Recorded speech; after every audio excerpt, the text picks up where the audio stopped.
What's up, YouTube? It's your boy P.kidd with P.kidd Talks NBA. I'm actually in the house with my man JC from the All Things Sports Report, ATS Report over there. He's going to sit there and get himself on the camera. There you go, right there, my boy. What's going on? Hey, listen, I appreciate all you all who've subbed and subscribed. Really appreciate the support. Y'all know what y'all clicked on. Y'all know why you're here. Let's get right into the video. Right now, there's some brand new kind of breaking news on this Dame Lillard situation. By the way, we're like day 80 of this situation. It's gone on all summer. We kind of tired of hearing about it, but finally there seems to be some type of news with it. And that the news is, as we already suspected, there's a new mystery team that may have gotten into these trade talks. Now, mind you, if you have been living under a rock for the last couple of months, Dame requested a trade around the draft. We all saw it coming 1,001 miles away. He finally did it. Great. Good for him. We all want him to get out of there. Then he made the move to say that he only wants to go to one team. Probably not what I would have done if I was in this situation, but that's what he said. He wanted to go to not Boston, not anywhere else where he could definitively really compete. He wanted to go to Miami, who had just left the finals, but seems like I don't want to use the word lucked up, but let's just say that if you were a betting man, you wouldn't have picked the Miami Heat to make the finals. Yeah, that's the team he picked. He didn't want to run from the grind too much in that respect, but again, they just made the finals. So is he really? Anyway, all that being said, Dame is now, we're coming up on a situation where they may have to be forced to actually deal him, or this mystery team may come in. Now, I have a Bulls hat on. I'm hoping it's the Bulls. JC, who do you think is this mystery team that's come on the scene that actually may get Dame Lillard? Look, I'm with you. I'm hoping that it's the Chicago Bulls, but let's just be honest. They probably don't have a chance to get Dame Lillard. He probably wants to go to a contender. I'm going to go with the Miami Heat. Surprise, surprise. That's not a mystery team, dog. That's not that new mystery Eastern Conference team. I'm sorry. I like. Let's just be honest. He's going to go to the Miami Heat. I don't know any other mystery team that there's going to be. What, the Boston Celtics? No. I hit you with one. This is one I thought about, and it makes all the sense in the world. They are at the end of their rope, pretty much. New ownership. They are looking. Their star player has said that he doesn't want to be in a situation where he doesn't compete for another championship. They are poised to do good, but they're not necessarily the favorite, so to speak. It kind of depends on who you ask, and that's the Milwaukee Bucks.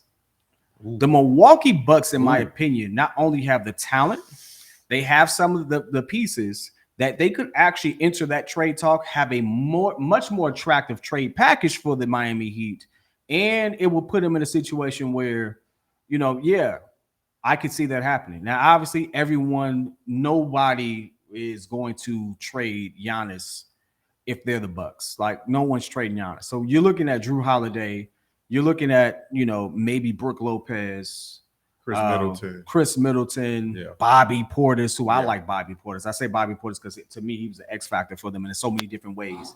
So when you sit there and you compile all of that and things of that nature, that's what I look at. I look at all of that.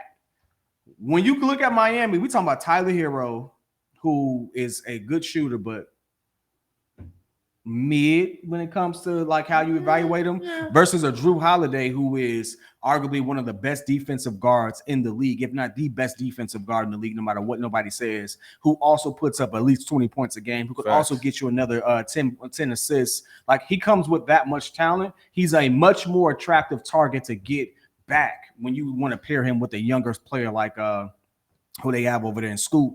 Like, if Drew Holiday and Scoot and what they're building over there, Drew Holiday will be a good addition to that particular team that they're trying to build long term.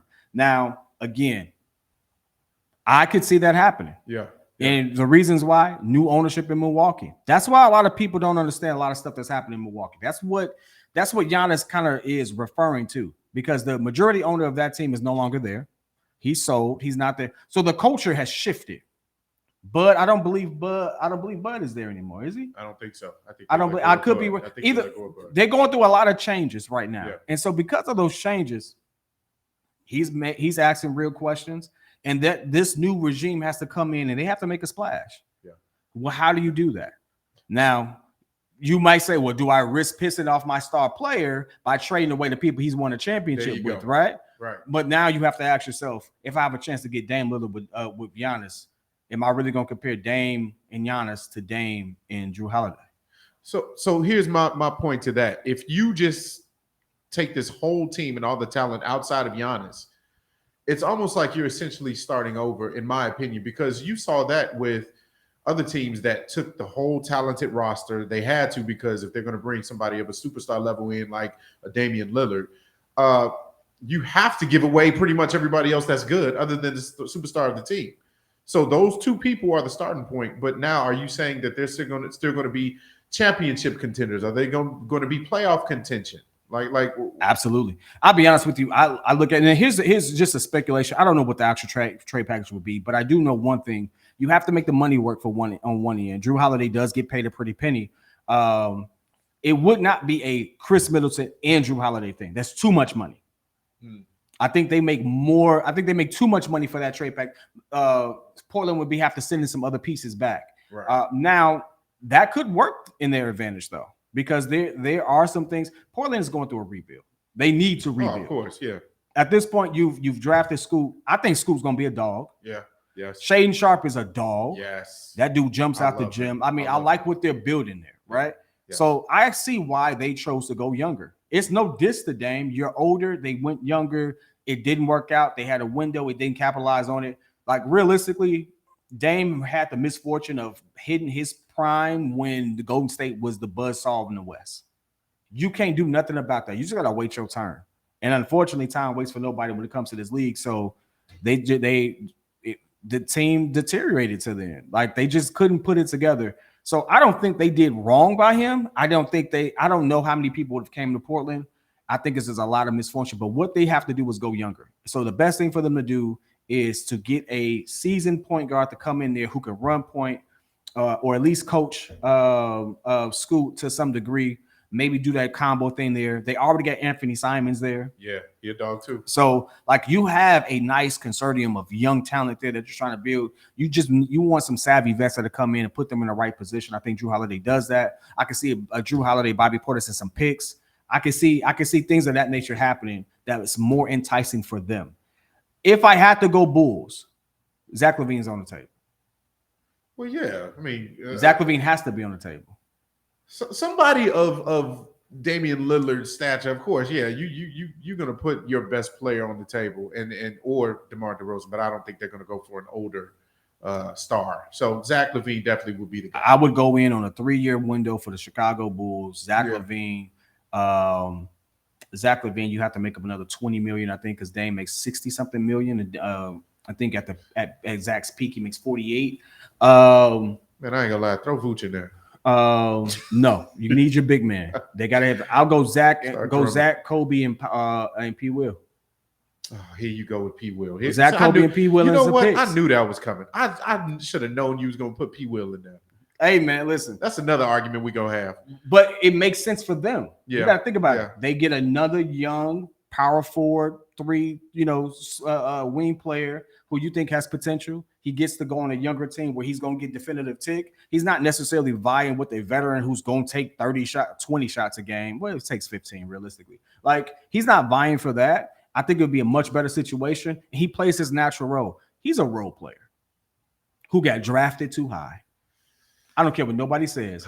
He was a role player in college. He was a role player in college. He's a role player now. He's a role player that got drafted too high. No diss to him, but he's not number 4 overall draft pick worthy. I'm holding my tongue so much right now because it's your channel. Because I'm like, you know what?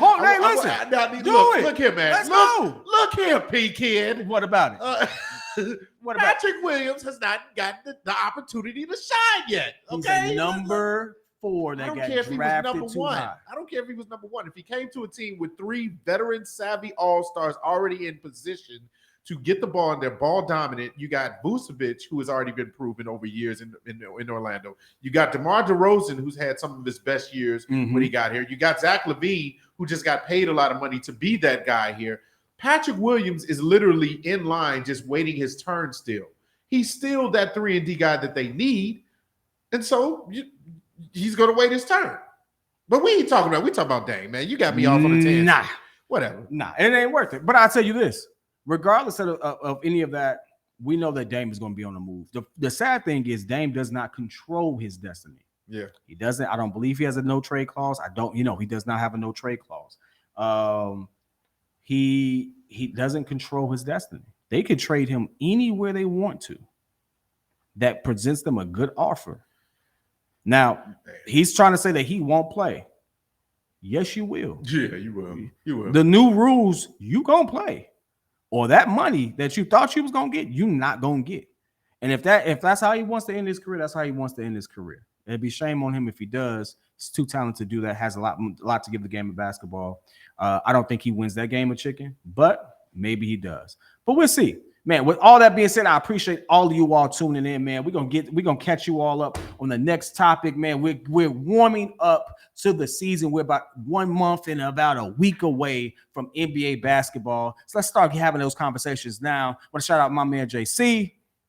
Appreciate my man coming through. And for you all, please like, share, subscribe to not only this channel, but his as well.